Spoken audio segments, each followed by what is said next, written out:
So this presentation is like the advances of my research in the last few years. And as you will see it will be dedicated mainly to the study of cooperative societies. I'm making as much as I can, a contribution to the field. I divided the presentation in 6 layers. First, I'm going to present the framework of the research. Second, I will identify the problems that are within the reach of the theoretical framework. Then I'm going to present my interpretation of the problem.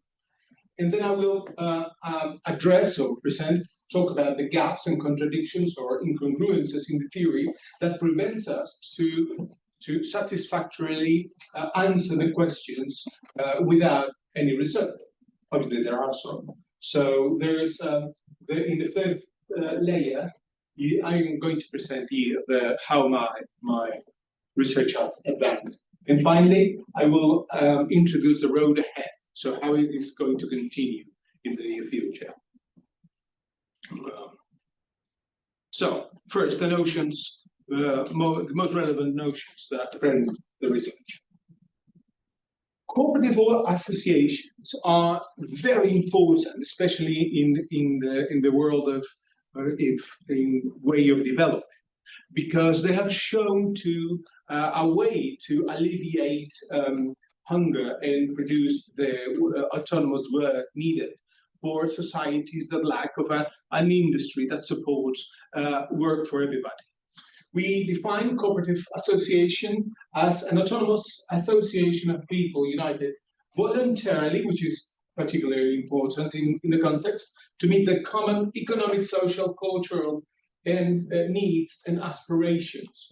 And this is another characteristic which is very important, which is jointly owned, means owned by everybody in the company, and democratically controlled.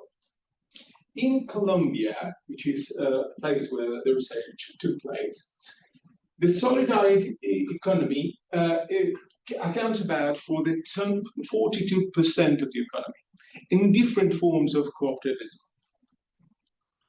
They are characterized for having a very ephemeral life. What I mean is that they emerge and disappear quite swiftly, and unfortunately, most of them do not formalize. That meaning that they do not go to the Chamber of Commerce, and they do not pay taxes, and they obviously do not pay benefits to the employees, most of them. But at any given time, we have about 4,000 co-ops in the country.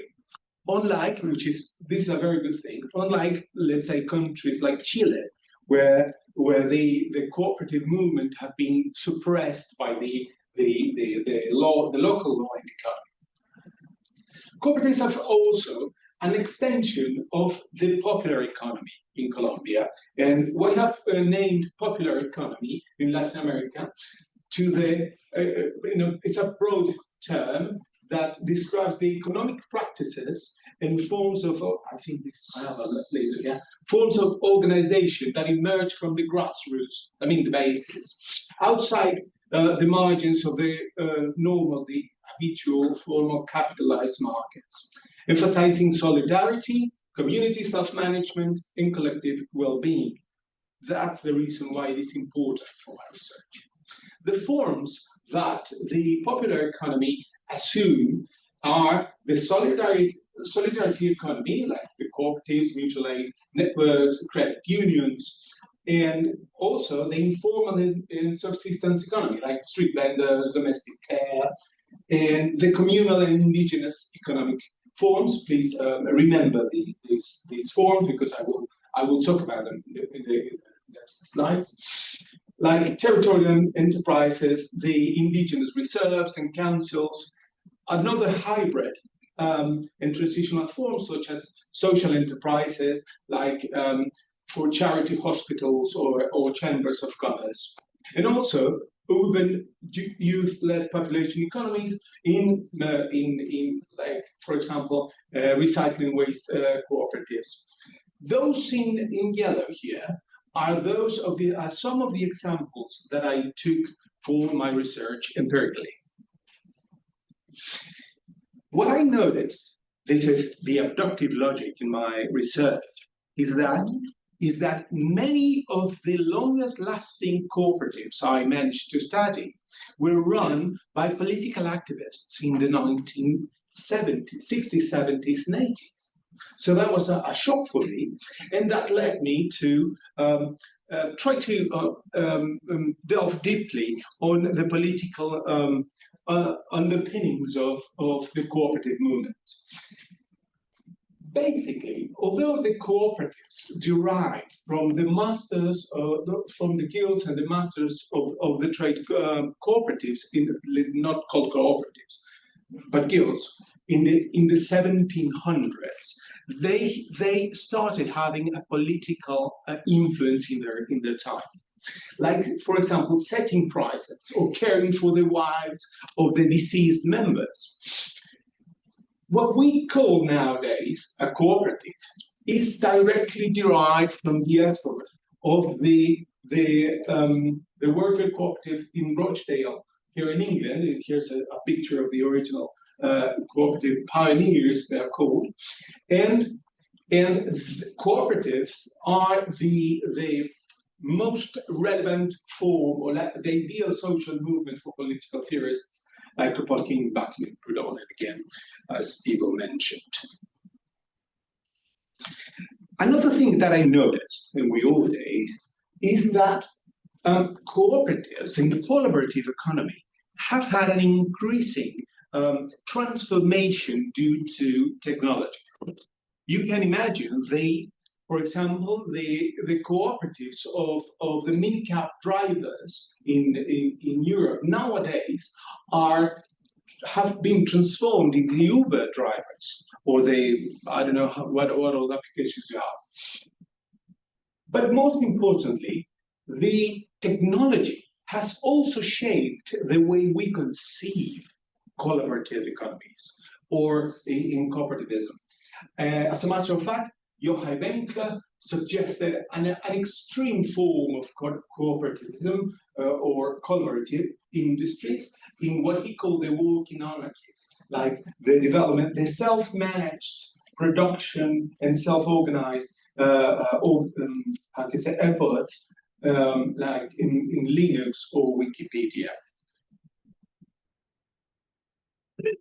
Within the complexity sciences, we can find Beer's model to be. Please, I ask you for forgiveness for not delving deeper in the DSM, because I assume we all know it. We have all it today. But some of the characteristics of the DSM are also very consistent with the ideals of cooperativism. For example, the idea of representative democracy, or the idea of higher involvement of the worker in decision-making or in their own labor, and freedom within the organization. But this was noticed in around 2012 by Dr. John Walker, who built the basis for what we now use as the starting point for studying cooperatives with the Viable Systems model. He studied, obviously, cooperatives in using the Viable System model. Nowadays, in the systems, cybernetics, and complexity sciences, this framework has been deeply influenced by, for example, complex adaptive systems. Going back, sorry. And then some other influences for my research.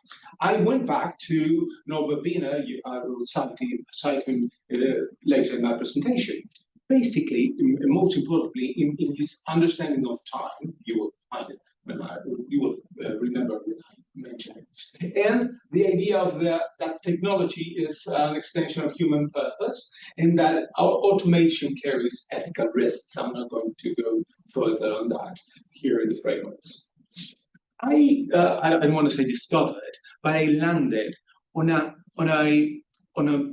cybernetics stream of philosophy led by Gilbert Simondon, who proposed a new stream of cybernetics for most of us, which is dedicated to the study of technical objects. And he proposed that technical objects evolve in a much similar way to living systems. In fact, they constitute each other, the human being and the technical object, in the fact that, for example, as he said it, there is no technology without a human being, but there is no human being without technology. And he proposed that to understand machines, we require philosophy. And he offered us a philosophy of technical objects. It's a cybernetic philosophy. Finally, delving deeply into the complexity sciences, I have to cite the work of the Scientific Institute into complex adaptive systems, particularly in evolution, in the concept of evolution, and you will find it throughout my presentation. And the fact that evolution thus operate in cooperative, in complex adaptive systems. Emergence replaces linear causality, means changing the idea of the Darwinian mechanistic evolution.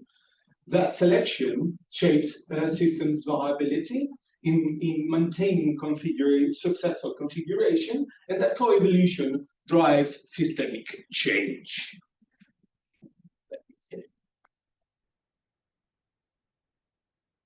So, having talked about that framework, I can start talking about the problems that I decided that I can face with that theoretical framework. First, complexity science could address the problems of structure, organization, behavior, or communication. These are the dimensions of systems presented by Maturana. But I aim to explain and understand adaptation as a process, adaptation in itself. This is a different way to see it. This is because it's a processual approach. Also, understand and explain the evolutionary process as a function of technology, much as how Gilbert Simondon proposed us to see it. And finally, understand and explain why some of the codes that I found to be more viable are led by political activists or have them as leaders and have demonstrated greater viability. And you will find by the end of my presentation that this string of concepts is also problematic. Third, this is my interpretation of the problem. First, we have to accept that systemic change exists. If we do not accept that, we do not accept evolution or adaptation. So systemic change means simply that the same system A can have two different configurations, but not simultaneously. So there is an implicit suggestion that there is time involved in those two, the existence of those configurations, and that there is a process. It could be, let's say, a translational process in the system changing space, maintaining its structure and organization, but changing its relationship to environment. Or it could be a transformative process where the systems changes its structure and still maintains its identity. Our traditional epistemology invites us to see this process in a very mechanistic way, in a very static way.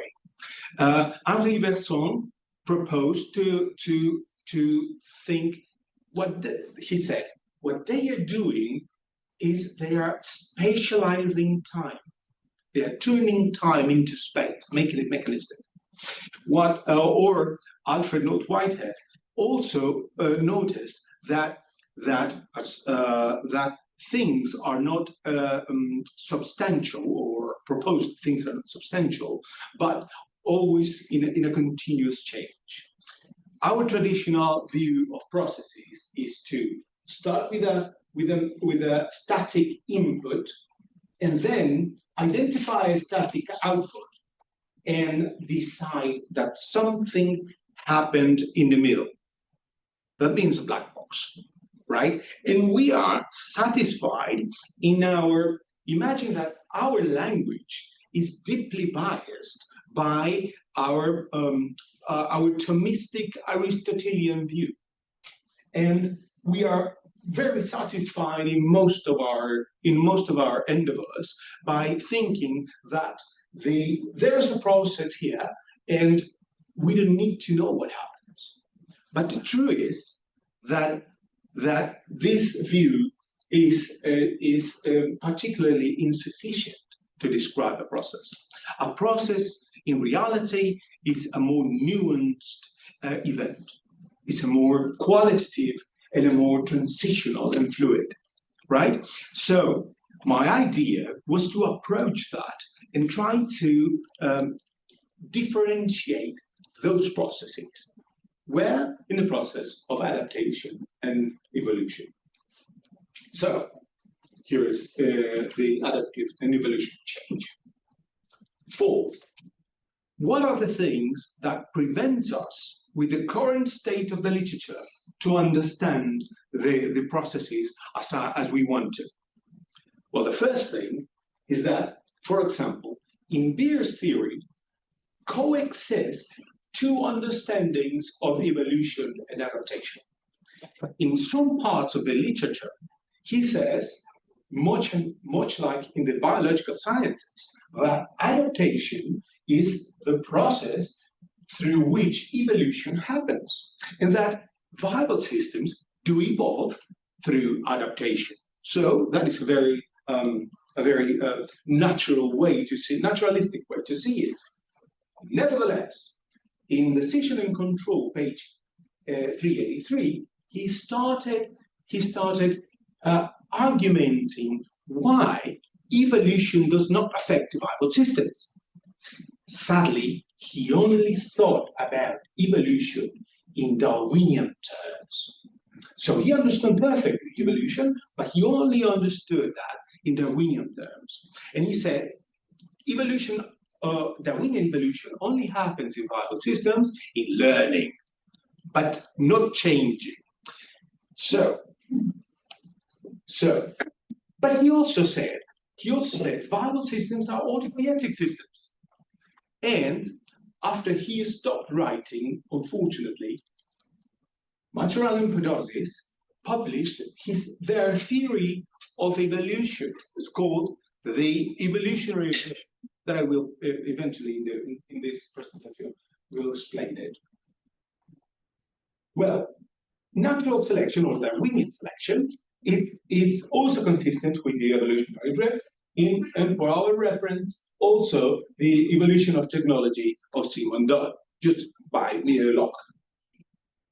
I could, or this is a very small contribution with hopefully significant repercussions, if I could propose an understanding of evolution and adaptation within Beer's theory that is consistent with Maturana and Podozis' evolutionary drift and in the adaptation concept, I will have a sounding theory, a coherent theory. And hopefully that theory will be explained through the empirical observations. So this is another way to see the contradictions in the literature. The summary of gaps that I needed to address or to construct my theory are of this nature. First, an ontological gap means that there's a lack of process ontology. We have in systems theory a relational ontology, as Pickering mentioned, but this is a process ontology, a new way of seeing it. And epistemological and metatheoretical. Since we are understanding process of change in terms of evolution. We need an evolutionary epistemology to understand our phenomena and produce our theory. Our theoretical gap would be to explain the evolution in viable systems. A narrower theoretical gap would be to describe the adaptation process. Excuse me, probably concept is not adequate here. It's the process. And our conceptual gap, which is, it becomes narrower and narrower, so modest contribution to the theory, is to explain the concept of adaptation. Now, fifth. Sorry, can you just hop back to your previous slide very quickly? Another more. Thank you. So, how I ended up solving this part of my research. I started with various viable system theory. Then I started with Simondon's mechanology, which is the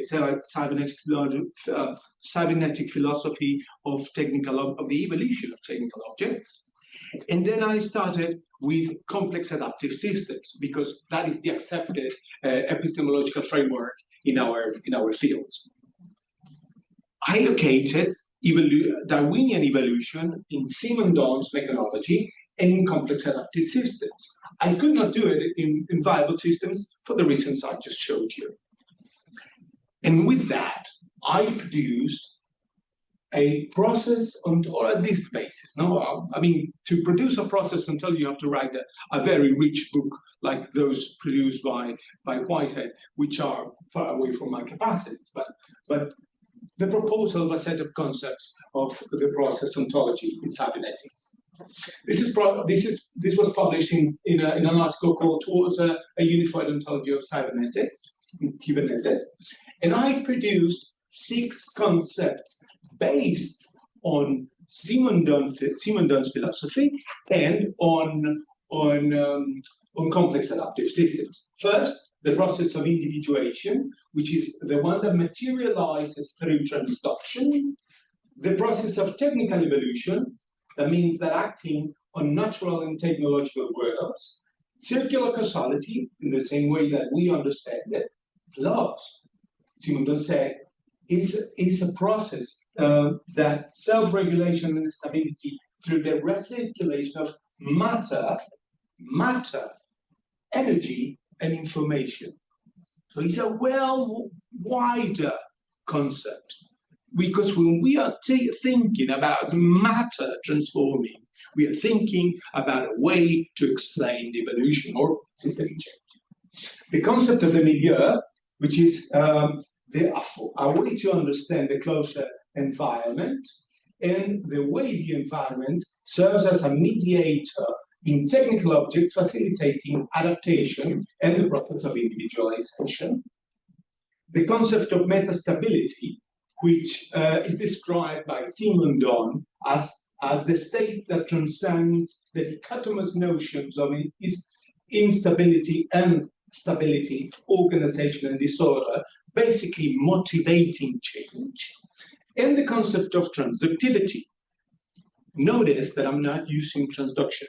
I am using transductivity.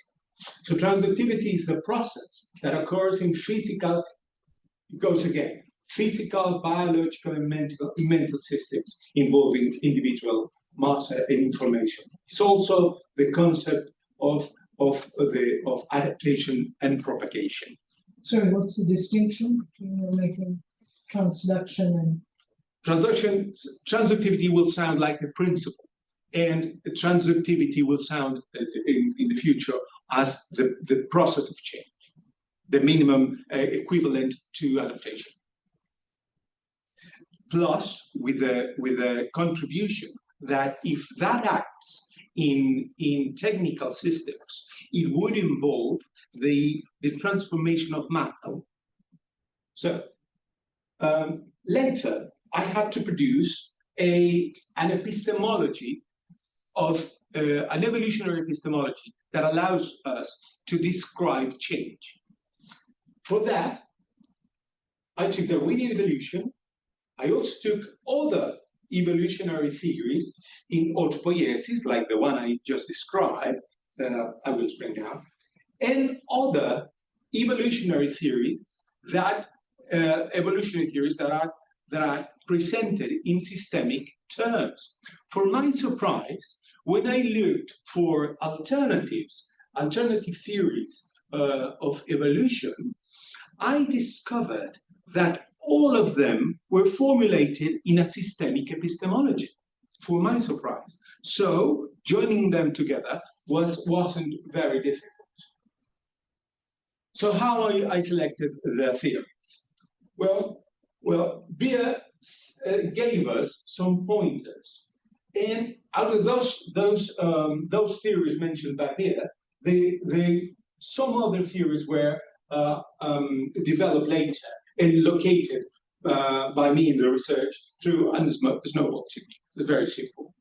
And I can summarize them like in theory, evolutionary theories that focus on selection, like Darwinian selection, evolutionary theories that focus on purposeful preservation of selected changes, like Beer's theory of evolution, evolutionary theories that focus on homeostasis, mutualism, and aesthetics, like Gaia theory, theories that focus on symbiosis, and this is beautiful, like endosymbiosis by Lynn Merkulis, theories that focus on self-production, like Maturana's natural drift, and theories that focus on the generation of variation, like a theory called systems differentiation, which is consistent with evolutionary drift.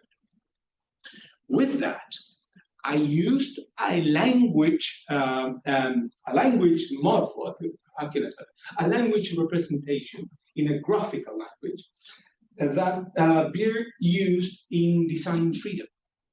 So I have to adapt that was used by Beer to present a theory, to join different theories. This is the final result, and that was published. This is in process of publication in System Research and Behavioral Science, but the preprint the pre-publication is available at those addresses. So this is the meta theory of evolution that will allow us to categorize and identify several dynamics, evolutionary and adaptation dynamics. Those dynamics, I had to name them. And please disregard these names because I will update them in the next article. So these are the processes of adaptation, the different processes of adaptation.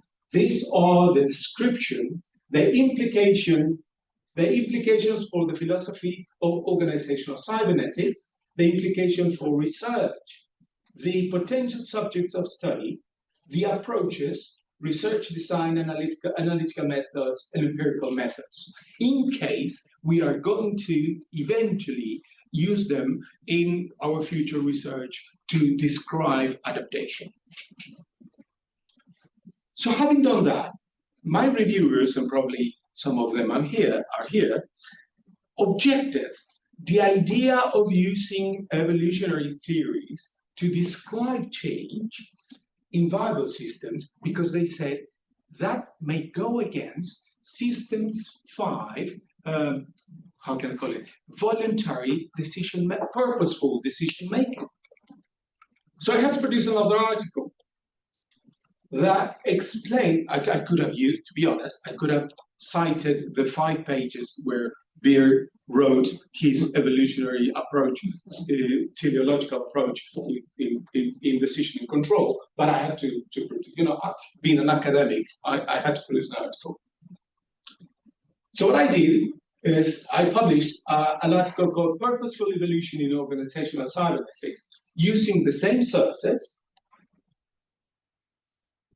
and I modeled, this is selection theory, Darwinian selection theory, and these are adaptive behavior diagrams. This comes from Ashby, this comes from Beers, and this one, larger one, is a multi-goal oriented autonomous system from George Clear.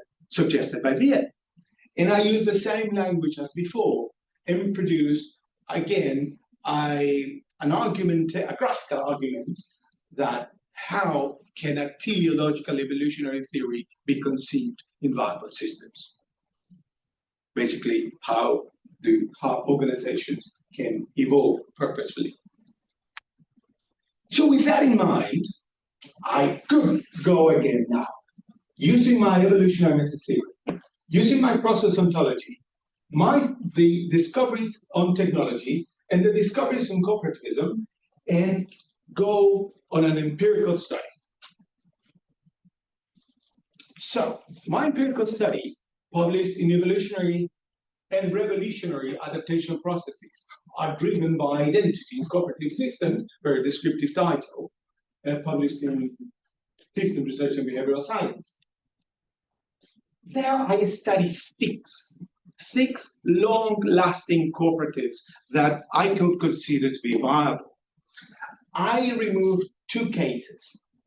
We could talk about those rich 2 cases at the end of the presentation if you want, but I retained these 4 cooperatives: a coffee producers cooperative, a credit union of professors founded cooperative over 30 years ago, an indigenous council in reserve, this is very important, and a 30-year-old cooperative of people who recycle waste. You see a consistency between these that I mentioned and those that I mentioned in the popular economy at the beginning of the presentation. Through 46 hours of interviews, I managed to categorize, I said this is a fraction of a much larger table, of incidents of first-order codes here, these are the environmental perturbations. And these are the adaptation strategies adopted by those cooperative organizations. You see here the coffee producer, the indigenous reserve, etc. And then I use grounded theory to first code it there, and then recode it in categories to identify, the clusters. And then I went ahead here and identified the dynamics using my epistemology, the evolutionary epistemology that I proposed before. Well, the findings were extremely eloquent. Well, I found those gray. Those are the ones that I proposed before. These are the final names. But I also found this group that I could not, that was not described in my evolutionary epistemology. And then I noticed that I did not find it on my evolutionary epistemology, because these are biological evolutionary processes. These are social evolutionary processes, like reciprocal altruism, social bonding, kin selection. Those are social evolutionary processes. And I discovered one that for the lack of a better term, I named revolution, the process of revolution. I love that because being these cooperatives, they're very politically oriented and how can I call it, have that impetus of change. Whenever they felt their existence was in risk due to the laws that were proposed by the environment, by the country, they recurred to breaking the law, something that Igor talked about, the direct action. For example, the indigenous reserve, they base their identity to habit a lagoon, a large lagoon there is in my country. It's a glacial lagoon. So the environment is extremely important for them, for everybody. For them, is part of their identity. But according to the Colombian law, 30 meters from the shore in is you cannot build, you cannot own, but 30 meters in the lagoon, it's public soil. So some Spanish companies, the multinational, came to start growing trout in large quantities, disrupting the environment. And they considered that the disruption of the environment was part of endangered their identity. So they went ahead and destroyed the factories. Another example, their identity was put in doubt by the Ministry of Internal Affairs. So they traveled to Bogota from our place, which is about 1,000 kilometers, and they locked everybody in the Ministry of Internal Affairs. They basically kidnapped the whole building, the whole ministry, only to be recognized as an indigenous population. So that is an idea of what revolution is. Well, after the clustering, I ended up with transductivity in one extreme and without identity in the other. So hence the name of the presentation, Transduction and Identity. This is a serendipitous finding that I absolutely did not expect. I started analyzing, playing with types of analysis. And I noticed that these adaptation strategies were applied with these processes. And I found an almost perfect coherence in the way that old processes tend to the last one, which is stasis. Old processes tend to homeostasis, which is basically the same as what Noah Wiener said will happen. So this is the core of my presentation, so and I'm out. So I will go a lot faster here. Or probably I will end up with this article. Then I had to, with that part, I satisfied the idea of developing the adaptation process. So I needed to develop the idea of the evolutionary process, technological evolution. You see here, this is Gilbert Simondon's idea of transduction. You see here. And for those of you who saw the presentation of Dr. Ego Perco, you see that the time here, I made the very same mistake he did in making it mechanistic. I will correct that at the end of my presentation, but I have to go faster. This is the way Simondon proposes to access the individual, to access the evolution of technical objects. I applied it to cooperative societies with an adaptation of the methodology. And then I applied it to the how can I call it, the continuum of evolution in the collaborative economy, as Joachim Winkler mentioned, noticing that technology plays an important part in the main cooperative feature of the cooperative and the main operative feature of the cooperative. That means technology was co-evolving at the same pace as organization. And finally, I also concluded that what I said. This is the human beings cooperation mediated by technology and the cooperative mediated technology mediated between the cooperative and the environment.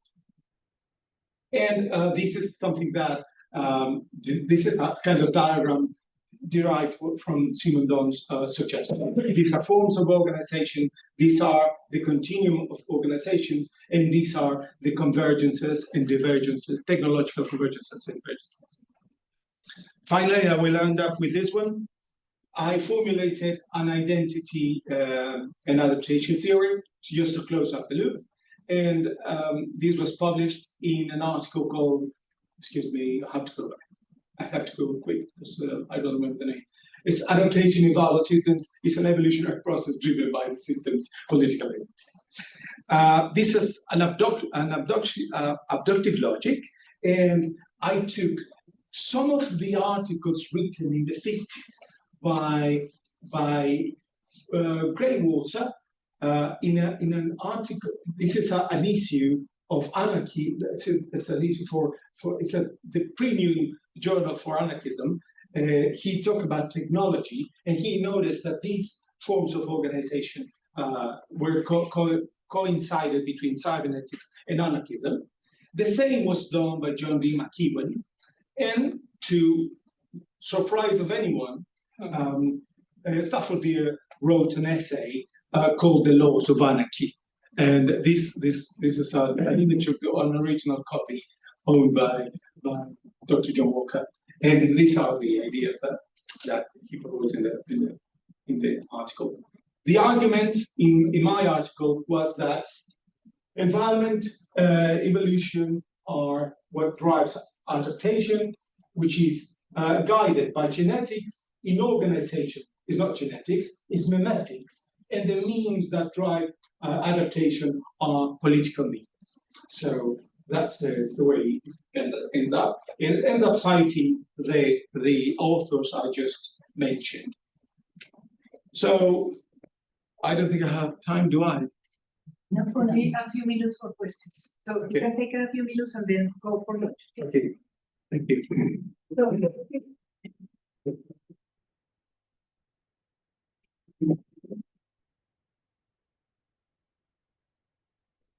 Any questions? Yes? No? I think Comments, questions? Yes. When Stafford talks about transduction is a funny word, isn't it? I mean, I know it's difficult to sort of understand exactly what it means.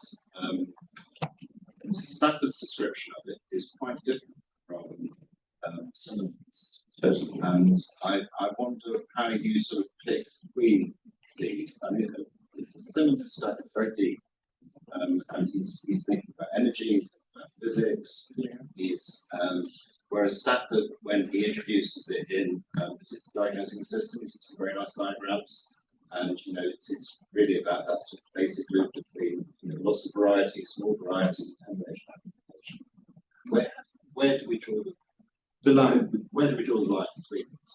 Well, to the contrary, I'm not inviting to draw the line. I invite you to open up the definition to include the physical You transformation. want us to be transducing. Excuse me. You want us to be transducing. Sorry, you You want us to be in a transduction loop with this work. sounds good in a second order. No, so far, as you might imagine, this research is only descriptive because it's really a new approach. So I wouldn't dare to go that far, but you probably haven't seen that I did not contribute philosophically. That I did my best effort to reconcile the philosophy and only contribute empirically. So you can think it is descriptive so far. Thank you. Anyone else? Yes, please. It's an amazing synthesis and summary that you presented. There was one thing that I was missing, and that was the work of Roy Bashkar, who has developed an ontology of process in his book, Dialectics, The Pulse of Freedom.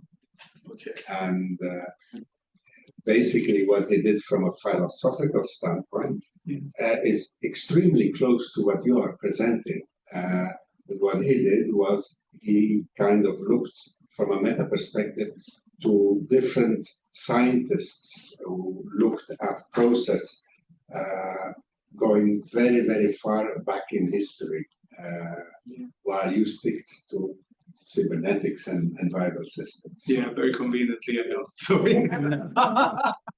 Sorry about that. Yeah, you're right. Did you say Roy Bashkar? Yes. One who writes on critical grids. Yes. Yes. Yeah. And process thinking is one of the 4 pillars of his model. I found it impenetrable, to be honest.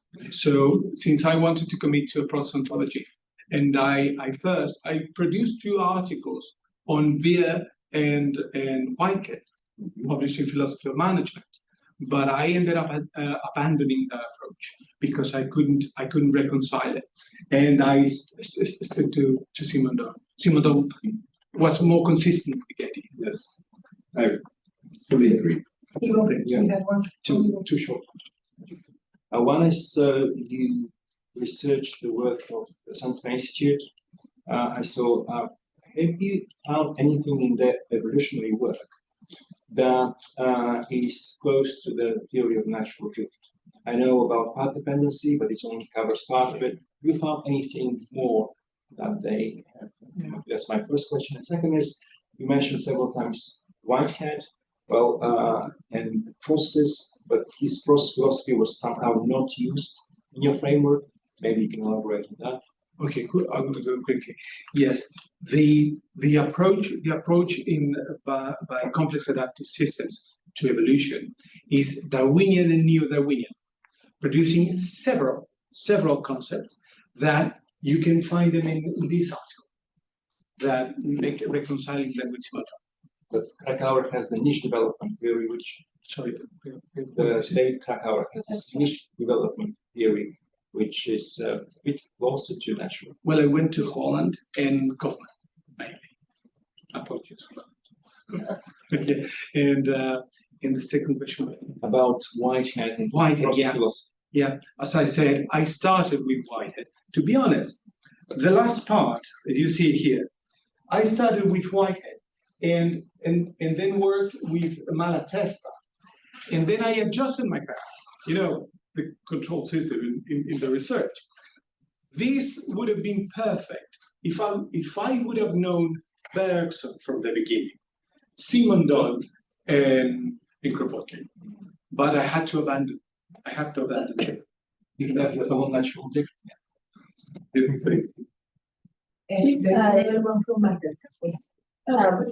but Please go ahead. Yeah. You were talking about Darwinian evolution. I was wondering where it might fit in something like Stephen Jay Gould, where he talks about, habituated equilibrium, Yeah. where the disturbances and then kind of reorganization. And I didn't really see where that fit in because there's, things are often not gradual. Unidirectional. There's sometimes, stochastic, and then there's a disturbance and then a reorganization and an emergence. So, Yes.